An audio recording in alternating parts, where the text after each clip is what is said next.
Don't let your happiness be held hostage by your goals. Mm.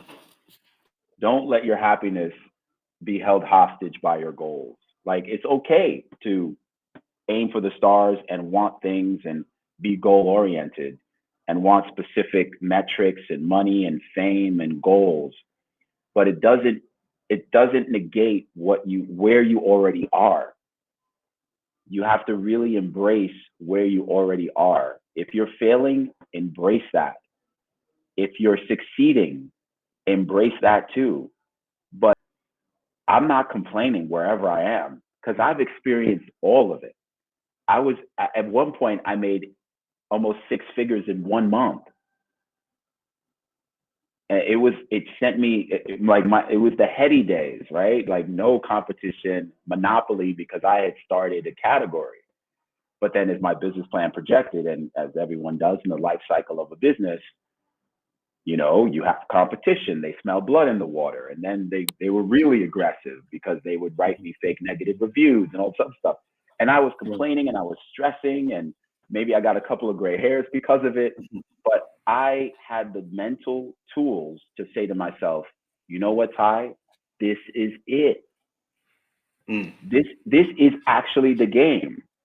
A game is too easy, we throw it away. A game is too hard, we throw it away. Mm-hmm. The game's got to be challenging enough to where we stick to it. And that's where I was. I was in the sort of intermediate stage of the game, Mm-hmm. and I was able to stay with it long enough to actually enjoy the game. Now I enjoy the game because not only do I know how to play it, but I'm surrounding myself with other people who have their own versions of their game.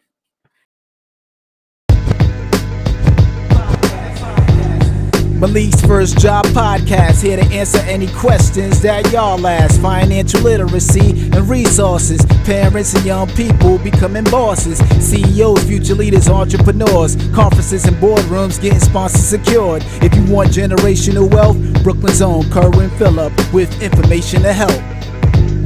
Malik's First Job Podcast. Malik's Podcast. Brooklyn's own Kerwin Phillip. Kerwin Phillip. Malik's First Job Podcast. Brooklyn's own Kerwin Phillip. Generational wealth.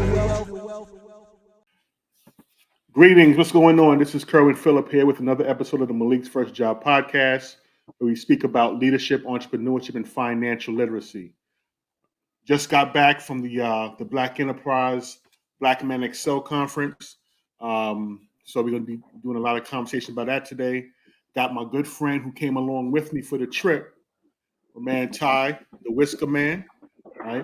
Known this brother for a very, very long time, man, since high school, right? I think I made a post earlier this week on my Facebook and my Instagram, and he probably didn't even remember that he sold me my first pair of Timbs, those 40 below joints that you sold me. Right. Again, at the time, also in high school, man, we was into art. Did you finish paying those off, by the way? Say it again? Did you finish paying those off, by the way? Oh, yeah. That was a one and done deal. One and done. All sales was final. Yeah. Man, but it's funny, man. I had those boots for like a very long time. Yeah. And then like eventually I think the sole came apart on them, and I was able to send them back to Timberland, and they sent me a brand new pair. Like wow. a brand new. It wasn't like the wrinkled leather ones. It was a different type of super boot, but it was still a tall one. And then tall one, yeah. Yeah, but then that one, I had that for some time. Those came apart as well. Like I think one of the buckles on the boot came off, and then I sent them back to them again. And they stopped at the time. They said they had stopped making those boots, and so I ended up getting like 2 pair of dress shoes. At that time I was corporate. I was corporate, so I didn't have to. I wasn't rocking like the 40 below type thing at the time. So I'm like, I might as well get some work shoes. So I was still Tim boot stomping in corporate America at the time. But that investment lasted me at least 20 years. Got 20 years worth of shoes off that 40 below. This is a lesson in friendship, negotiation, and customer service. So No all doubt. wrapped in one. No doubt. So Ty and I, like I said, we go back a long time, and he's an entrepreneur, right? I know we've had conversations before about your business, but not on this particular platform, right? So for those that don't know you, don't remember this conversation, let them know who you are and what you do. Hey, what's going on, everyone? I am Ty. You can call me the Whisker Man. And 10 years ago, I invented a product that prevents razor bumps and ingrown hairs. It's called the WIZKER, WIZKER, and it's an exfoliating brush that is designed to prevent and treat razor bumps. You use it between shaves, in or after the shower. Use it like a bar of soap. You rub your face, your skin, armpits, bikini zone, legs, and it lifts the hair from the skin. So it never regrows back into the skin, and it sloughs off all that dead skin cells. So you never get the hair trapped in and become ingrown. So it keeps your skin smooth. And that's the WIZKER. It's a very simple idea that solves a very common problem. Right. So how did you come to even come up with this product? Like what triggered you to try to find a solution for a problem? Yeah, I was dealing with ingrown hairs, razor bumps myself. I was new to shaving. I was in my early 20s, and I would get these bumps all over my whiskers. And I was using chemicals, creams, bump stopper, 10 Skin. And then at the time, a few years on, I started trying to figure out my sort of purpose in life and what I wanted to do, because I was a very creative person. Right. And I started writing down all the ideas and all the problems. They said to start with your problems first.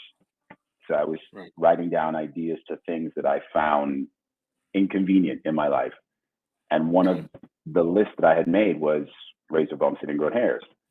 And I said, okay, why hasn't there been a satisfactory, like, end game solution to this problem? Why is it that I have to wait until I get bumps before I seek a solution? And so I just remembered creating this analogy to brushing your teeth, or prevention is better than cure. You don't want cavities and then have to treat them. That's you're dealing with pain. So what are the ways to prevent razor bumps? So I just started looking closer at the problem. I literally zoomed into the problem and noticed that, especially for brown people, our hair is much more curlier and it grows back into the skin. And so I said, okay, is there a way to keep that hair from doing that? And so I just immediately figured out physical removal. And so then it became, okay, bristles. And then from bristles became, well, what does the bristle look like? What does the body look like? What are the ergonomics? What are the dimensions? So there's all these sort of criteria that had to be met, and that was discovered through iteration and prototyping. And so over time, sending out these prototypes to people that, eventually found out I was doing this experiment on myself on YouTube. I called it the Zero Razor Bump Challenge. They said, oh, wow, I've been just like you. I was trying creams, chemicals, and liquids, and nothing is working for me. And so I sent them a sample. And so that built the momentum and validated my intuition that I was onto something. Wow. So, so I guess, you say you started doing some study and some research about the issue and the problem itself. And what was prototype that you created, and how did you come up with that? The prototype was, I have an art background. And so going from art school to illustration, painting, and then graphic design, Illustrator, Photoshop, I was able to do the kind of visual art that a 3D prototyper would need to turn an idea into a physical product. So I used Illustrator to create the vector images. I bought these electronic calipers to measure to the micrometer how big the bristles had to be, because bristles too big wouldn't get the job done, wouldn't exfoliate. Bristles too small and too firm would injure the skin. So for WIZKER, there's this Goldilocks zone, too cold, too hot, just right. So there's this just right zone that eventually I patented. I wrote my own patents, 3 patents now to date, that this Goldilocks zone had to be met. And so there were only about 2 or 3 really strong just rights, given the parameters and the limitations. Okay. So once you got that prototype created, like you illustrated it on paper, what was the process to actually get the actual physical product created? What was that process like? Because we have like a lot of entrepreneurs that want to create things. They don't know, okay, what's the step-by-step method to get the idea out their head and into a physical form? Yeah, a lot of research. Google, start there. Yeah, the search engine, so many search engines now. I look at it like this. It's like when you're looking for a job, you can either send out resumes one by one, or you could post your resume on a platform where the people who are looking for entrepreneurs, new products can find you. And that's eventually what I discovered. I had my 2D image, and I had my 3D image of the prototype, and that, along with the product specs, and that's something that you'll discover later, that you need to communicate with these people, the manufacturers that you will eventually find. You make sure all of that is there, because you want to know, again, just like the job interview analogy, you want to know before you go in what the people you're about to talk to and negotiate need from you. And so once I had this checklist of all the things that I needed to upload, I chose the route of uploading to a platform, a manufacturing hub, where people who were interested in launching products would help me. Okay. Right. So what was what was the year when you first had the first idea about creating this brush? What year was it? 2012, I think, December 20, like Q4 of 2012. Okay. It didn't look like what it looked like now. Right. And this is why I advise people to just, go forward, fail forward, testing, iteration. It was, and then by 2013, again, the visual, the prototype, the 3D printed versions of it, testing throughout the spring, the summer, eventually using YouTube to test it on myself and to show people that after a proper shave, here's how many bumps I would get. And this is a real test. It's a real experiment. And then I would use the prototype that I had. I used the whisker brush to lift those hairs out and actually treat the bumps that I already had. Then I filmed a part 2 to actually show that after a proper shave, if I use the whisker every day, I won't get bumps in the first place. So that was the aha moment that made me go, okay, time to LLC, time to patent, time to, a lot of people, they rush out and they patent. And not only do they rush out and they patent, but they hire lawyers. I did that mistake. I did that, listen, you got to make your mistakes. You got to get your lumps in, but a lot of these things you can do your own. You could do yourself. Okay. And particularly with the design patent and other kinds of patents, I had to learn how. I had to read all of these books, and to the point where I had to become confident to do so. And even when you do it yourself, you can still hire a lawyer for a less than a third of the price than you would have had if you gave them the entire project. Only you know your project, you know what your product is for. And so just learning a little bit about patent law and what you need to protect yourself with, you can actually write one sufficient enough to then take to an attorney, clean up for you, make it good, spick and span for the USTPO to then examine and approve. And so that's what I did, LLC, then patent, while I was prototyping. Okay. And then that was the ramp up to launching. Wow. So I guess as your recommendation says, instead of giving the attorney the full project, you did the grunt work initially, and just brought the attorney in as just like as on a consultant, or just to kind of review and make sure all your T's are crossed and your I's are dotted, pretty much. Yeah, and guess what attorneys I used? I used ones from SCORE. That's the you know SCORE. I forget what the acronym is, but yeah. So I was introduced to them by joining a business plan competition hosted by the NYPL, New York Public Library System. And so they have SCORE.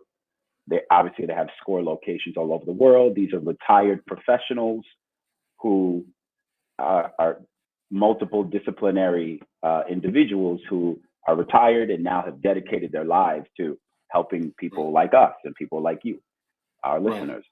And so, so not only did I not pay a full, fledged attorney, but I had the experience of a full-fledged attorney, but through SCORE. So I was able to use them to look at my patent, and they were able to comment on it and say, okay, well, do this, do that. It might get approved if you do this, do that, et cetera. So there are so many ways to navigate all of the steps you need to go from idea to product. Yeah. As you're describing that scenario with you kind of like leveraging the resources around you, I think back to Damon John's book, The Power of Broke. Right.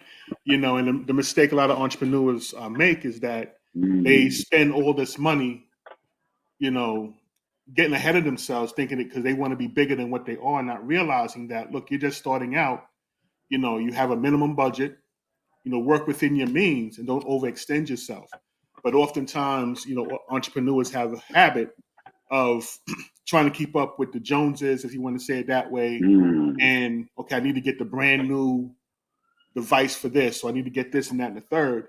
Or like in this case, okay, I need to get an attorney to go and take care of this paperwork for me, right? Whereas if you just put the time, if you realize to say, look, I don't got that much money, right? How can I finagle this in a way that's going to cost me less money? And I guess you found a way to do it that way, as far as, okay, I'm going to do the research myself. I'm going to do the initial paperwork myself. Oh, there's an organization called SCORE where they have consultants and retired attorneys that help people out for free for the most part. I'm going to use them and go that route, right? Yeah. And I did that because I was broke. Keep it real. Damon John's book, I feel like I've read it just on title alone. On title and experience alone, I feel like I've read it. So when I did make that mistake, and it was a trademark that I hired the lawyer for, the lawyer was living in Park Avenue. I heard about him. He was a recommendation from my boss at actually DKNY. So I was like, oh, I got the best guy. I paid $4,000. Wow. And he didn't even get me through the entire process. For $4,000? For $4,000. It was to the point, and I don't want to get into the details of trademark law, but he only got me to halfway for $4,000. And so it was just like, and I only knew this later on, but to your point, when you're focused on saving money and using the spare resources that you have, you're actually way more creative. You're actually way more resourceful. I've seen many times where Damon was like plugging the book, but it was an honest, organic plug, because a dude walked in there. He spent 6 figures on a prototype. And Damon was like, you could have did this. You could have took a shopping cart and put this together. You know, the guy blew most of his money on lawyers, crazy expensive prototypes.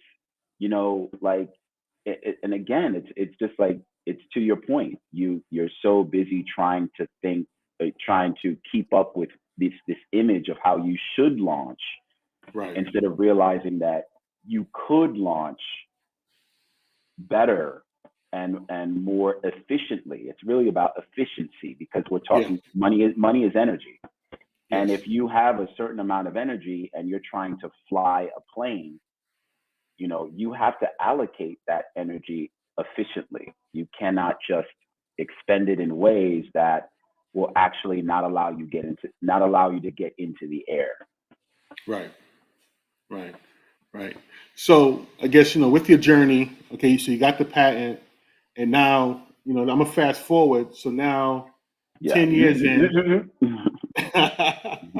through all the ups and downs of, you know, entrepreneurship, we're at a stage now where you are, you know, you've come up with several prototypes, I guess, other or not prototypes, but other iterations of the product. Yeah. Right.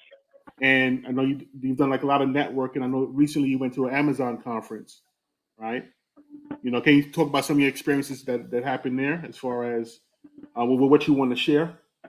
Yeah, the Amazon conference started 3 weeks ago. Ended 3 weeks ago, and it was fantastic. It was much like the conference that we just went to. It was obviously all of Amazon and Amazon sellers throughout the world were invited to this yearly gathering of entrepreneurs and business people. And I specifically was invited through the Black Business Accelerator program that I've been a part of since last summer. And so this was my first conference, and it was fantastic. I met people from all walks of life. I mean, I the one that stands out is that I met this brother who was selling antelope, deer horns as dog treats. Okay. I didn't know that deer shedded their horns. Okay. Or moose or deer, whatever the ungulate, whatever animal this was, and they shed their horns, and people gather them. Like, there's an industry of people gathering these horns and selling them as dog treats. Wow. And that was his business, and he bought this business from someone else. So that, and just, there's tons of stories like that and beyond, meeting people who are in tech, finance. People were surprised at what I did, because they were wondering if I was a chemist. I said, no, you don't need a chemical to prevent razor bumps or ingrown hairs. It was great. It was inspirational. Met some contacts that I've sent pitch decks to. So people there were really all about uplifting our people in terms of business, not really taking equity, but just investing in us, whether it's through grants, other kinds of support, knowledge, education. And I look forward to continuing these relationships. Yeah. Yes. And then I guess most recently we just came back from the, like I said, the Black Men Excel conference in Florida. And nice can you and share humid. some of your experience? What's that? Nice and humid. Yes. Wow. Yeah, man. It's Florida's something else. Florida's something else. Yeah, it's good. You know. Yeah. Apart from the welcoming weather, you know, we were all well dressed, and it was fantastic weather for lots of clothing. But it was great. It was again another. I had just come off of this high of the Amazon Accelerator program. I've said to you, I've shared to you and other people personally that all the creative journey that you just elucidated and talked about in detail, it's kept me sort of in the basement. It's kept me in the kitchen. I'm making up recipes. As you said, I'm on different versions, iteration of WIZKER. And that takes a lot. It takes a lot of focus for a solopreneur. And so Right. to go to this conference and to finally be out of the kitchen and have to talk to other chefs, Yeah.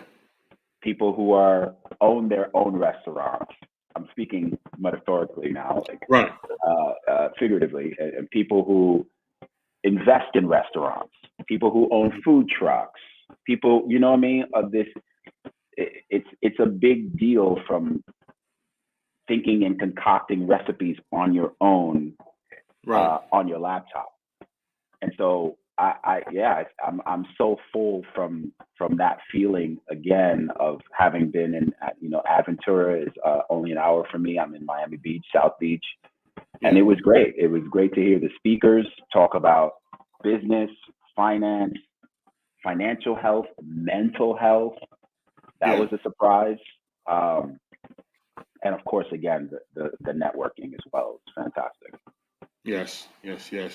And I know, while we were there, we got a chance to kind of chop it up a bit, at the hotel room. And I remember one of the conversations. What's that?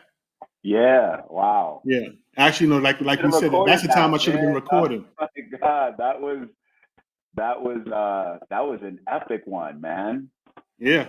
Like I said, that's the time I should have been recording to capture it organically. But Oh my God. But I remember one of the speakers, if you remember, when he said that at his stage of his life, it's not about money anymore, right? It's not about the money. It's about, being able to give back or, help others, right? Do you remember that conversation? I do, man. It's an interesting one that we had that afternoon, that evening. We talked about those two words that plague successful people, and it's newly successful people. I don't know if you remember those two words. You want to say them? No, I'm gonna let you say them. Okay. Now what? Right. And Kern was the one who actually said them, by the way, and because I tend to rant and go on. I was very passionate. I was so full. This is the conversation he wished was captured, but it's the now what, and the now what is something that I've been able to deal with, but it's so interesting to see at the Amazon conference, at the BMX conference, you have the successful people suffering, if I can use that word, or plagued or challenged by the same question, the same existential question. And it just spiraled into this like conversation of, you gotta find out why you're doing what you're doing. Because if you know your why and what that means to you, then when the success comes, it will come in a way that fills you to a different extent. Like money is great, right? But you don't know that until you have it, right? When I said, you give a broke man $100, it's gonna change his life. Yeah. You see those TikTok videos of the guy. He's like, oh, I'm gonna bless you with some, the tip or whatever at the gas station. Just gives them all this cash, and the person is crying. The person's in tears because they have a different reference point. And so successful people, you give Elon Musk $100, $10,000, and he's gonna go, what are you doing with this? Come on, what? Right. Because his mission is different. His reference point is, I'm trying to get to Mars. I mean, that's a reference point. And when I see successful people who, again, are challenged by the now what, they have failed to see the big picture, which is, why am I doing any of this in the first place? They got the money and they're doing what they love, sure, but they didn't realize that when they sold their company, when they acquired all those zeros, that was the end of the mountain. Right. And they're not wired to stop climbing. Mm-hmm. And so you found that as they kept talking, they were sharing this vacuum, this gap of, man, now what? What do I do with myself? Or, Yeah. they no longer have this dragon to slay. Like, as they say, it's the journey, not the destination. Right. It's not the zeros. We all want to be successful, but Yeah. you have to find out what success means. Success is not just measured in zeros. I think that was Right. one of my takeaways as well. Yeah. Yeah. And I remember I had mentioned to you that, like I was at the barbershop, a few weeks ago, and one of the brothers was saying that a friend of his had grew, like he was an entrepreneur, and he grew his business to like $10 million, right? Mhm. And he thought that, okay, Right. wow, I'm here. I'm at 10 Yep. million. I can Mm. stop, right? Yep. But then he ended up sitting amongst his board members, and they were like, nah, son, 10 million ain't nothing. It's another I'm level. making 10 million a month. Yeah. So as you said with the reference with the $100, it's all but I guess the vantage point of who you're talking to or who's within your circle, right? Yes. Now, if you're in Yes. a small circle and they may not small, but $10 million is nothing to laugh at. But if they're saying, okay, well, $10 million, that's it, you're good. You mean you've reached the top of your mountain, now you can stop now, Mm. right? But then you have another group that's looking at like, well, 10 million, you're just starting. Mm. Right. So now you have to find, as you said, find the next peak to travel to. And what happens Yes. sometimes is that, when people get into a realm of where they've never been to, right? They get in a circle they've never been in, they've never experienced before. They don't know how to move any further, Mm. right? Because again, this is new territory for them, Yes. right? So then, like say, let's say I'm in Florida and I've never been to New York before. Like I know I've been to Georgia, so I know how to drive up 95 and get to Georgia. But then, okay, now I need to get to New York. How do I get there? And I've never been there before. Perhaps I need to get a guide to kind of help me. Say, Yes. look, I need to get to New York, and they can take me there. Or perhaps, well, I can't take you to New York, but I get you to Jersey. So then you walk with that person to Jersey. Then you may have to find somebody else to get you from across the bridge from Jersey to New York. So this is Yes. I guess to speak about that is just to say, as you're trying to ascend to different levels, as you're going along, you may have to get other mentors or coaches or people to help you think outside the box, right? Just Yes. like if you look at Columbus, just a figurative sense, where people say, well, the world is flat. If you go any further, you'll fall off the earth.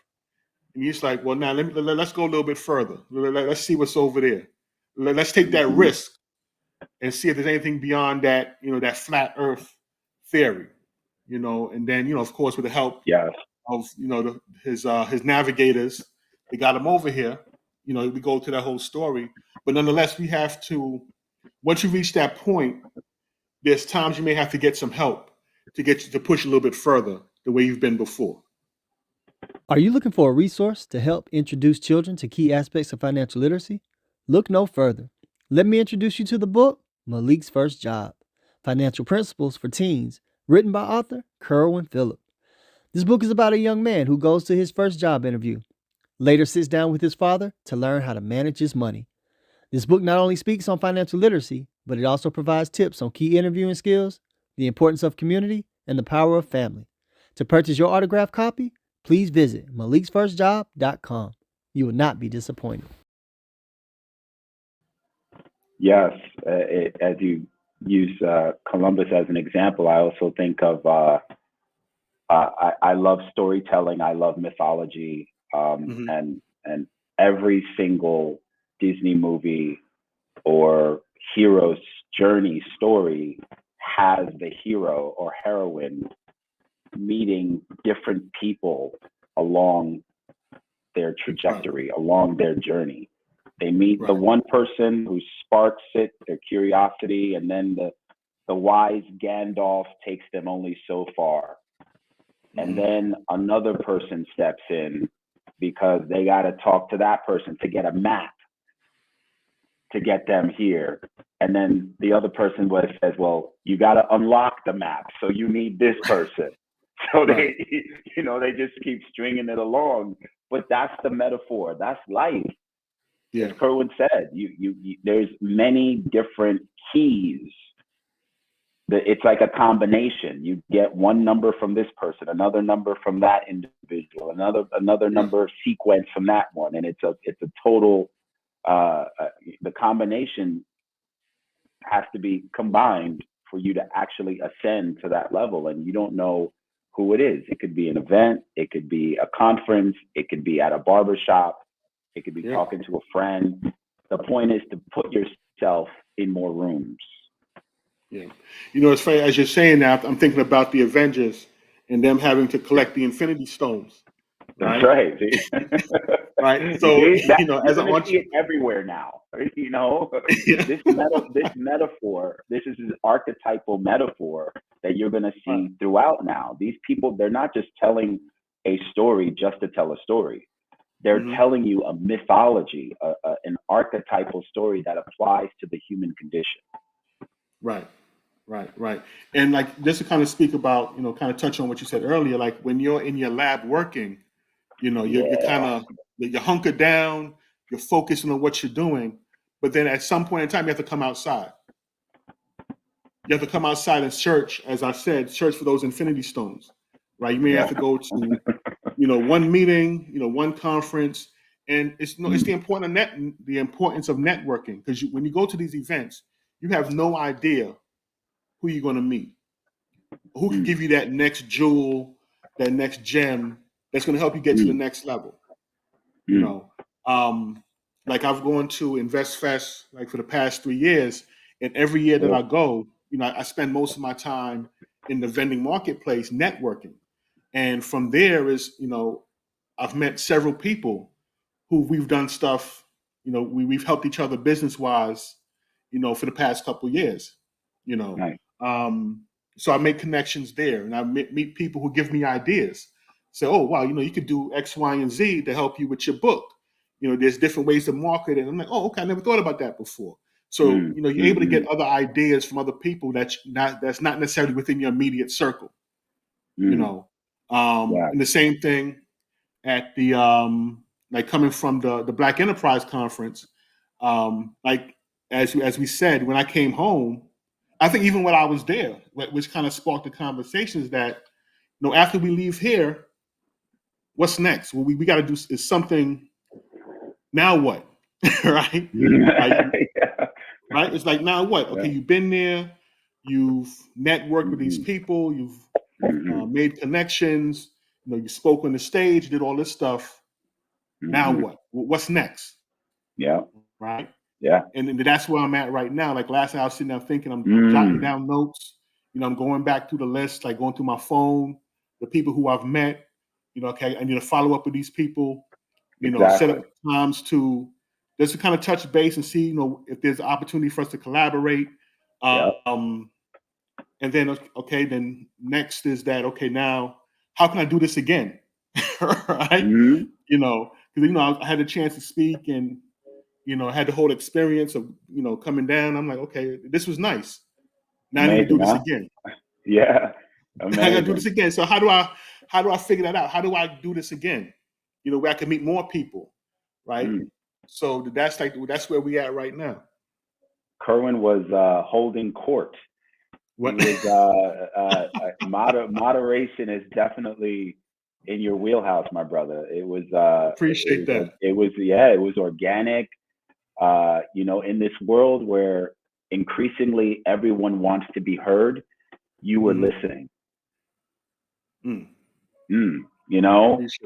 this world where everyone has a soapbox now, everyone is out there trying to speak, you're able to seamlessly speak to the panelists as though you knew them. Like the comment that Tony made, he was like, you got first name basis, and you were cordial, you were affable, you came out there, and there was this sense that you were supposed to be there, as well as them. They were there, they were all dressed the same, and they were important, but you were a special sort of guest on your own who was able to shine in his own unique way, and that's by being a listener, because I appreciate that. It was them who was there to talk. So yeah, it was good.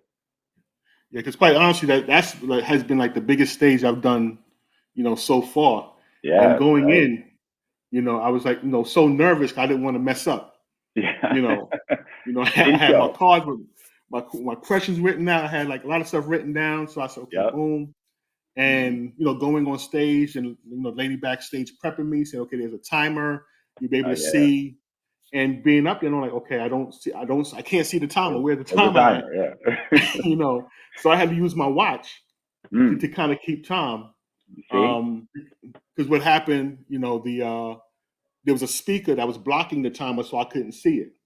Yeah. So again, just having to improvise. Okay, well, I'm just gonna have my watch, and we hit the stage at this time. I know I have 30 minutes. Then there's a 15-minute Q&A. So just keep time at my watch. So, and that's stuff that I learned from like friends of mine that say, you know what, when you hit the stage and things happen, you got to be able to pivot and think quick on your feet. And, find alternative ways to make things happen. So fortunately, I didn't panic. I'm like, okay, well, I got a watch on. So, and it was stuff like that. You could mention 3 or 4 or 5 other instances where you were able to, again, be light on your feet, and no one knew except you how you were really feeling. Right. Like, what time is it? Speak of this, and what's the sound? And no one knows. And that's the artfulness. That's the intuitive genius of someone who knows what they're doing. Right. Well, I'm not saying I knew what I was doing. It just, able, as people say, able to freestyle and just and quick, Well, style ain't free, so you earned it. You earned it, my brother. I appreciate you, man. So I guess, what was your key takeaway, from the overall experience? Yeah, a few key takeaways. Like the one we talked about, always have that mountain. Mm-hmm. Always, we are mountain climbers, as your listeners know. We're speaking figuratively and metaphorically, and because that's how we speak, and because it's not just logical, it's emotional. When you're climbing a mountain, it's it's Herculean, it's Sisyphean. You're pushing a boulder up the hill, the boulder comes back down again, and you're like, damn, I just pushed this boulder up the hill. We say that a task is Herculean because it requires not just a strong man, but a strong will. It requires a mental fortitude. And that's what I took away. I took away the fact that I need to keep being around other people, around other mountain climbers. It makes me want to keep going, and it makes me want to continue following my passion and my purpose. Because I wrote down years ago, my purpose, it said, enrich myself by enriching others. Yes. That's all it said. I had a bunch of mantras. I had a bunch of different, Tony Robbins exercises that I went through. And of all the things, it was that, enrich myself by enriching others. And I discovered that over time, as I continue to meet all these different people at different success levels, I go, wow, I'm already successful. I'm already successful because I found my calling. I found my raison d'etre, my reason for being. Right. Why are you here? We all got to go. It's not, and while we're here, leaving your impact, making your voice known, making sure you're remembered, not just to other people, not just to the people you love, but to yourself. The zeros will come and go. A successful man can become poor and then get it back again because she already knows how to, play the game. Yeah. But what no one will ever take away from you is your transformation. And we've all had to transform to become who we are today. And when you're on your entrepreneurial journey, your success journey, ask yourself, who are you willing to become to get to that place only unique to you? Not to anyone, not to Ty, not to Kerwin, but only unique to you. Who are you willing to become? Yeah. Wow. That's powerful. Powerful. So what's next for the for the Whisker Man? Man, so I have several mountains, several Yeah. seeds in the ground. So I still want to become a public speaker, an author, a writer, a storyteller. So But you've done all that already. I did. Yeah, there's more to do. But wait, there's more. Yeah, for me, I'm a simple man, but what enriches my soul is helping others in ways that they didn't even know they could be helped. Okay. Like that sends me to the moon. Like when I, again, if I solve a problem and I see that it's a problem that I have, if I see a gap in the market and it's something that I want. So my next project is a book about dating that doesn't really give dating advice. It's it's a book actually about the dating game, and it's dating as a game as opposed to dating as this sort of touchy-feely, relationshipy, or pickup artist seduction modality. It's actually looking at dating through the lens of a game. And like any game, there are building blocks. There's goals, rules, strategies, skills, wins, losses. There's all of these building blocks that instruct us of how to play the game. And we think of playing games as pejorative, and it is that as well. But dating is a social interaction that is so complex that most of us don't know what we're doing. And we learn almost by accident. We learn by trial and error, looking at what other people are doing. So I said, wait a minute, we get sex education. They're not telling us how to have it, but they're telling us how it works, the reproductive system, all of the technical stuff. Dating has that too. Okay. And that's basically what my book is about. And so, yeah, that's another project I'm working on. I can't wait for that to come out. It's going to be interesting. And also I have other books as well that I actually want to turn into an animated film at some point. So yeah, those are ideas that I'm very passionate about and looking forward to. Yeah. It's funny, so we have conversations, and then I also have conversations with Wordsworth. It's from every now and then. And boy, Words. It's like talking to y'all. Y'all have these imaginations, where y'all think of things that's like it's right there in your face, but you don't look at it that way, right? You all bring like a unique perspective to like everyday life, and you're like, wow, I never, it's been in my face all this time, but I've never seen it that way, and it makes sense, And that's why I say one day, me and you, like I said, me and him have conversations, and me and you have conversations. I know y'all have conversations, and I say, like, some point in time, we all got to get in the same room and just chop it up and just build. I agree. Last year around this time, I was in his house and we were chopping it up with one of his friends, and I had gone on my usual Thai-isms, and he looked at his friend and then he said, I was roommates with this guy. We just had these moments, and as you said, I look forward to having a sort of, round table, square table, rectangular table. It doesn't matter, man. We'll be dropping mics and jewels left and right. He's actually what made me fall in love with metaphors, similes, analogies. It was through the lens and the guidance and instruction of hip hop and the way words used was such an amazing lyricist. The way he artfully puts these stories and words together. Yeah. That's what made me. It's funny that you mentioned that. I don't think I've ever told him this, but I think I will now. Yeah. I mean, he'll see it when he watches this. Yeah, exactly. He knows how much I respect and admire him, but I don't think he really understands the breadth and the depth of the inspiration. Because before I met him, I was mostly visual. I was the artist, illustration, painting, and he got me to see.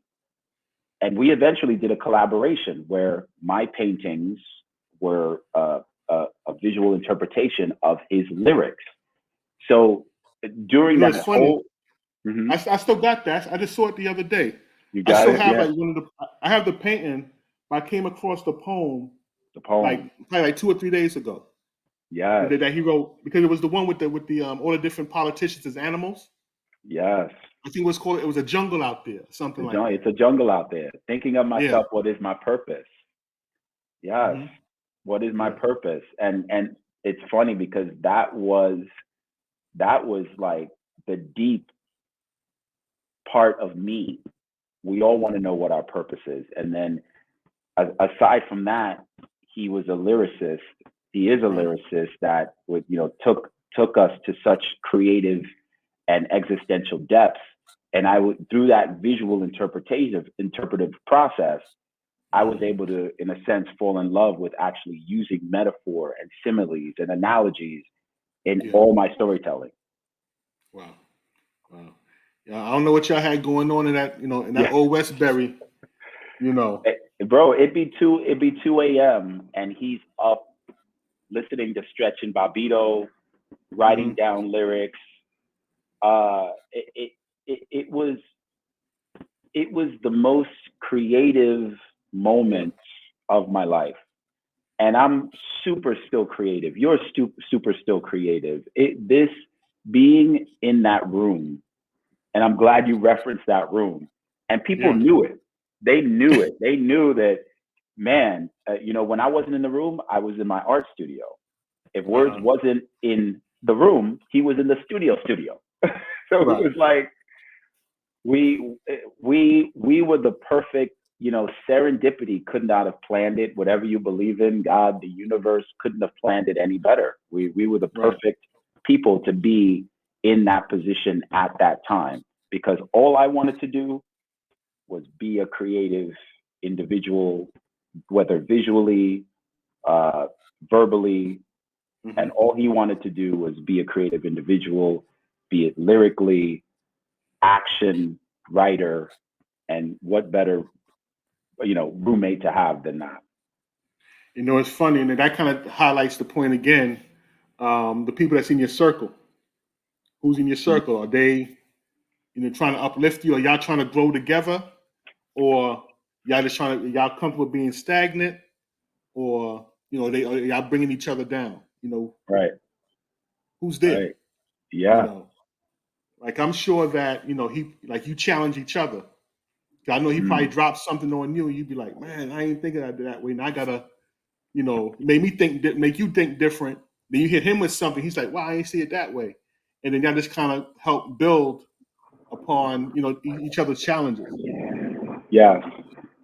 We're each other's biggest fans. And that's the challenge with talking to your biggest fan and having a brother in arms. Because again, we're both mountain climbers. Words has had his own existential crisis. He had his own, I should be here, and I had him too. Where I should have this level of, like, why are we not at the top yet? Right. Why are we not multi zeros yet? Yeah. And so, but you realize, and I remember being in the room with you after the conference, and we had that talk, and I sent you that video of, that couple, and, we went down this rabbit hole of the grass is not greener. And it just, there are blessings that you have in your life that you are ignoring because you're looking at what should be. And Tony Robbins would always say, stop shooting all over yourself. Stop shooting all over yourself. You know, you're getting very smelly and very dirty, shooting all over yourself. And I piggybacked on that, and let me see if I can get it right. And I said that don't let your happiness be held hostage by your goals. Don't let your happiness be held hostage by your goals. Like, it's okay to aim for the stars and want things and be goal oriented and want specific metrics and money and fame and goals, but it doesn't negate where you already are. You have to really embrace where you already are. If you're failing, embrace that. If you're succeeding, embrace that too. But what I left when I had that conversation with you, Kerwin, that afternoon, and was just this sense of, I'm not complaining wherever I am, because I've experienced all of it. I was, at one point, I made almost 6 figures in 1 month. And it was the heady days, right? Like, no competition, monopoly, because I had started a category. But then as my business plan projected, and as everyone does in the life cycle of a business, you know, you have competition. They smell blood in the water. And then they were really aggressive because they would write me fake negative reviews and all some stuff. And I was complaining and I was stressing, and maybe I got a couple of gray hairs because of it. But I had the mental tools to say to myself, you know what, Ty? This is it. This is actually the game. A game is too easy, we throw it away. A game is too hard, we throw it away. The game's got to be challenging enough to where we stick to it.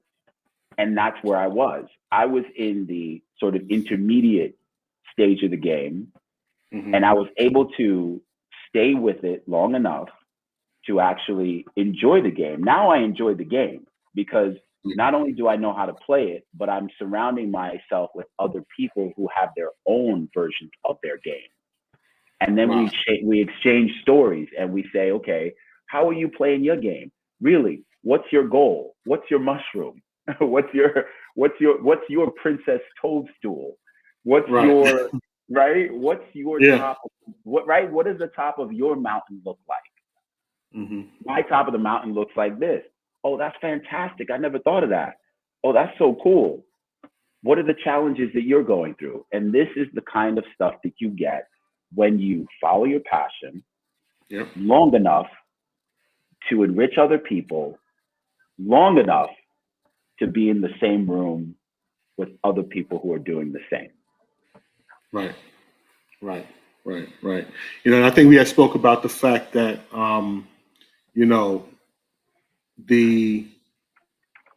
of course, connecting with other people, but also staying in the game long enough to see things happening, right?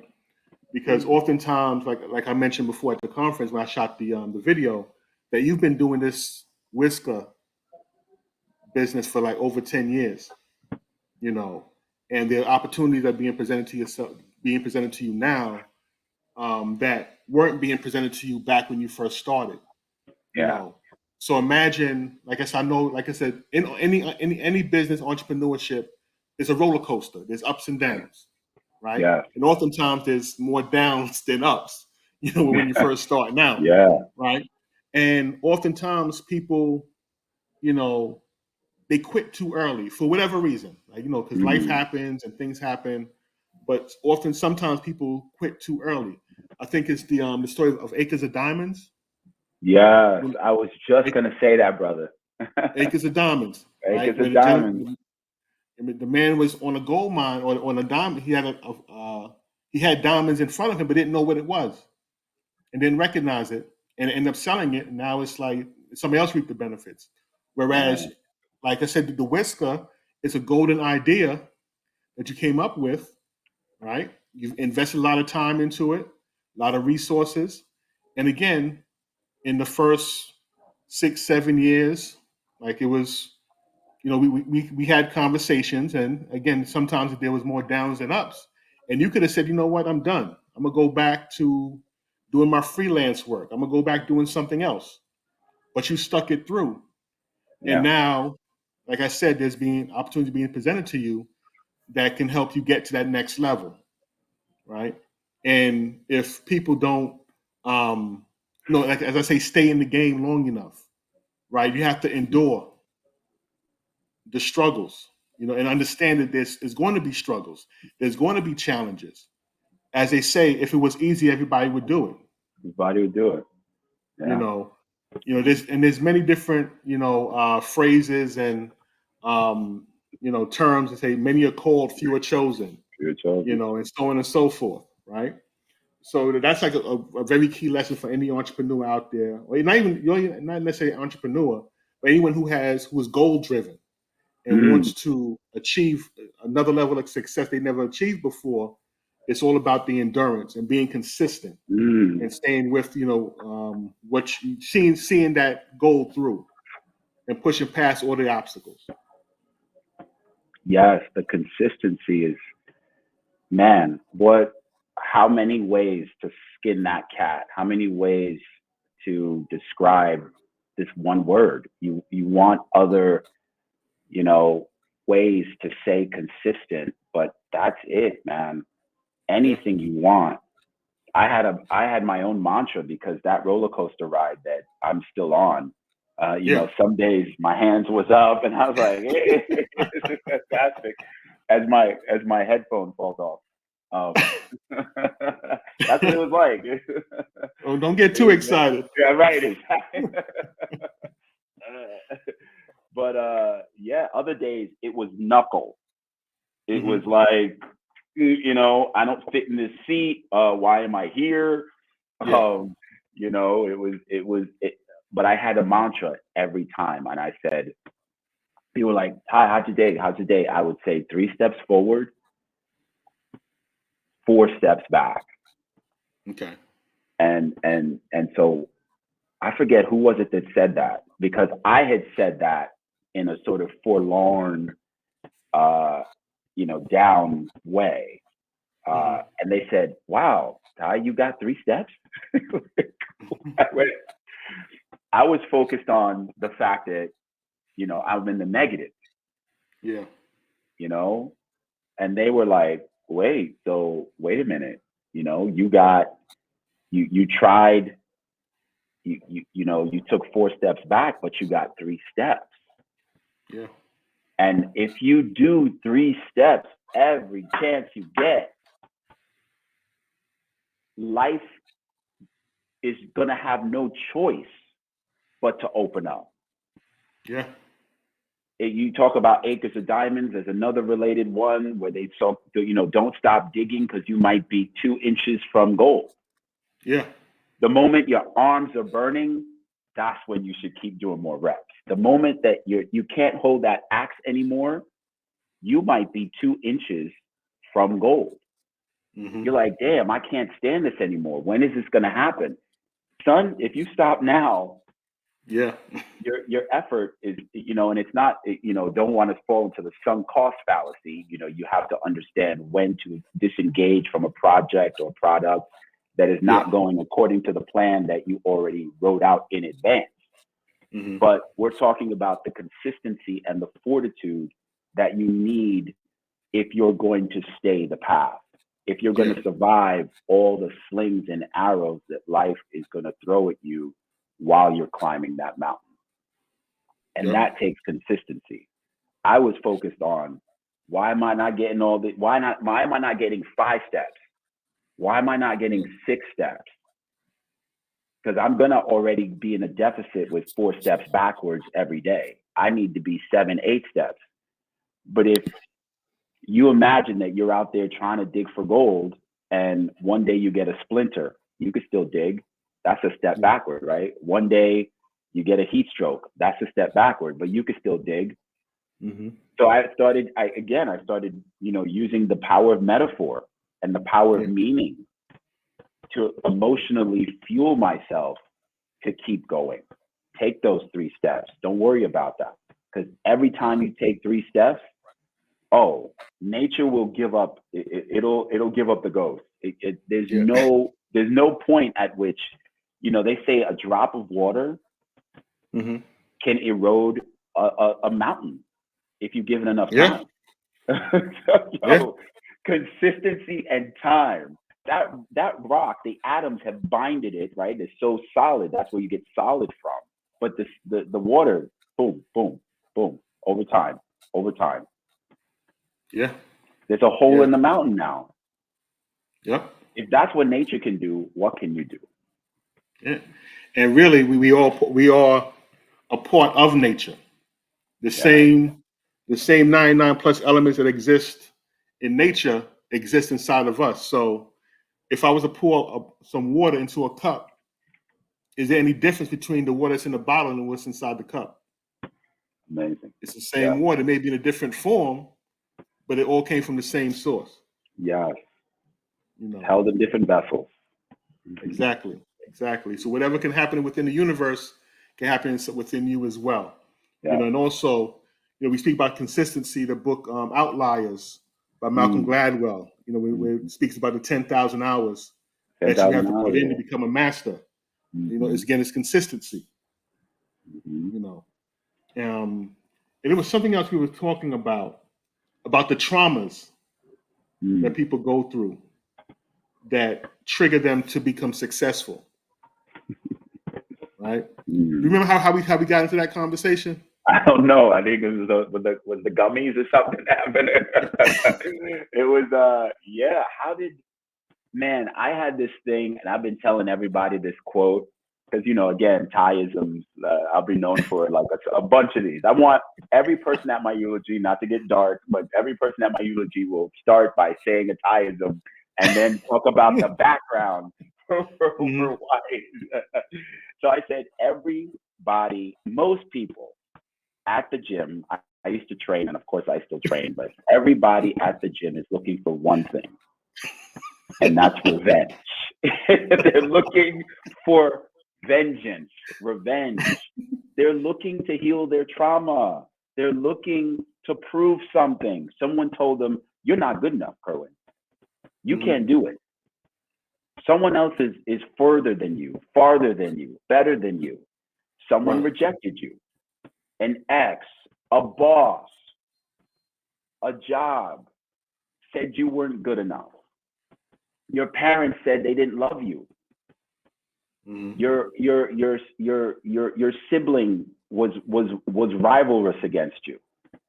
Right. All of us are looking to find balance and to resolve trauma. That person who's on stage, everyone is singing their song. They're probably up there because some chick rejected him in high school.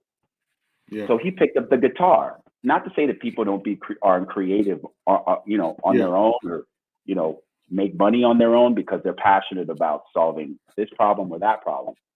But most of us are looking to prove something.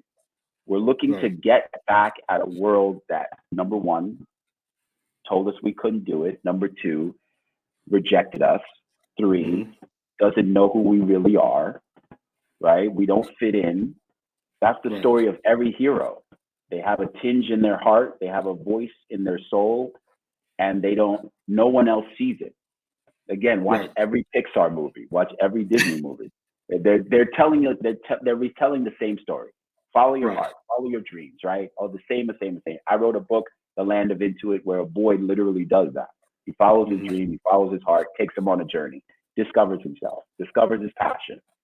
Yeah. We're all trying to heal trauma, and that's just revenge isn't a violent thing. Hopefully, you keep it peaceful, but it's revenge towards a world in which we're trying to find our way in and trying to prove something. I think we're all trying to do that in our own way.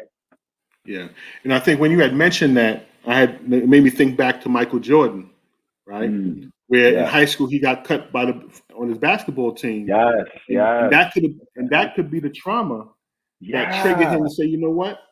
That's never going to happen again. And I'm going to strive to be the best. Because at one time, I was considered the worst to be cut off the team. We got to go back in time and thank that coach.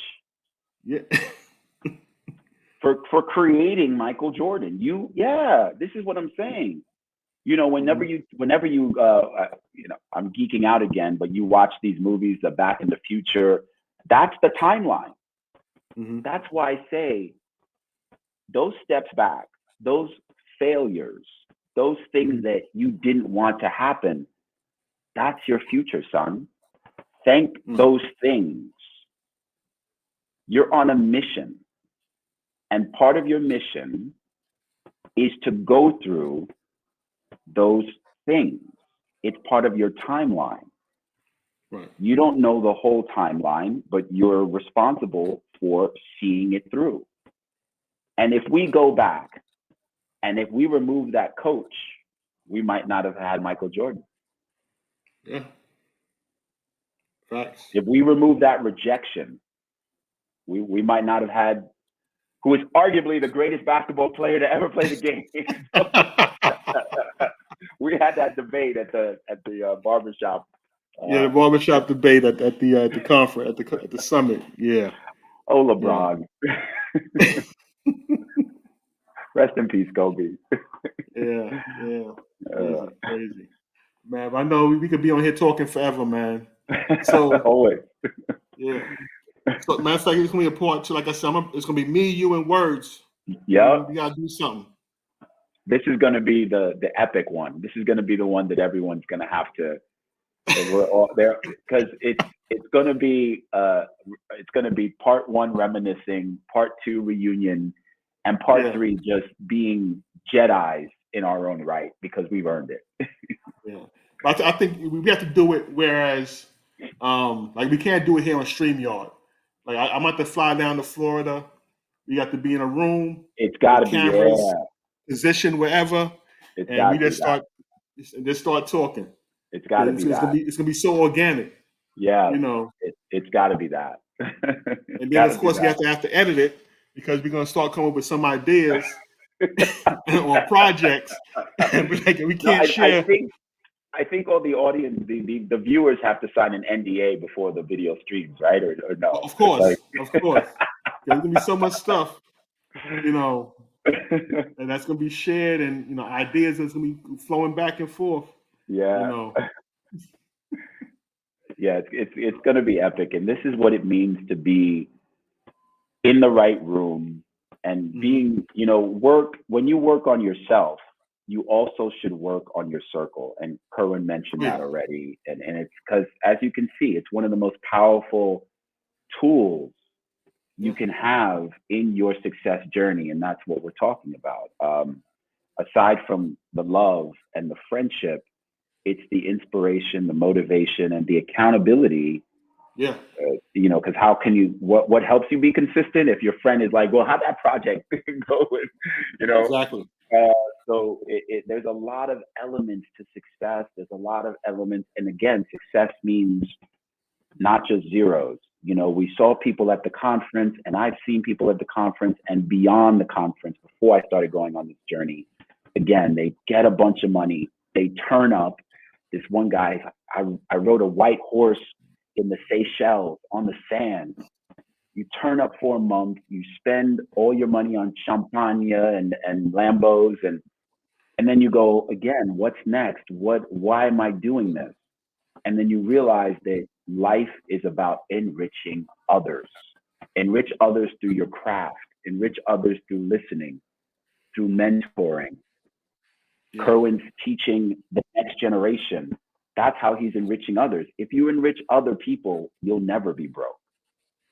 Yeah. Facts. All right. So if people want to get in contact with you, where can they find you online? Yeah, you can find me on my Instagram, WIZKER Skin, TikTok, Instagram, WIZKER Skin, or WIZKER.com. You can send me a shout out or a text. The number's on the website. And I look forward to hearing your story and hearing your journey. I think we're all here to help and empower each other in ways that we never even imagined. Every experience can be a profound one. So I look forward to speaking with you soon. Yeah. And real quick, in the words of Anthony Anderson, if you're a bumpy faced person, I'm gonna clean it up. Yeah. So